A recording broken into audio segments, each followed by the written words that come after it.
Æblevej 64. Æblevej 64. Halløj! Jeg hedder Emma. Jeg bor på Æblevej 64. Og jeg har nogle meget specielle naboer. Hør engang. Der er nogen med top, er nogen med hop, er nogen som ligner en lille prop.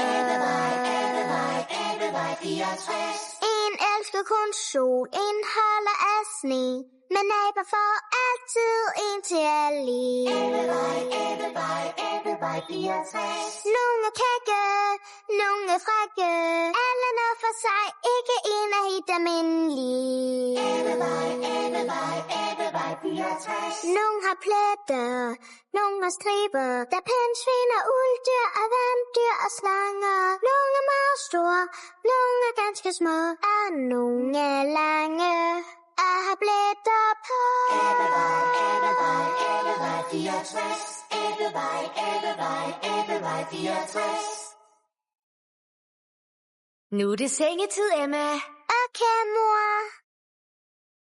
Æblevej 64. Historien om Joeys overnatning.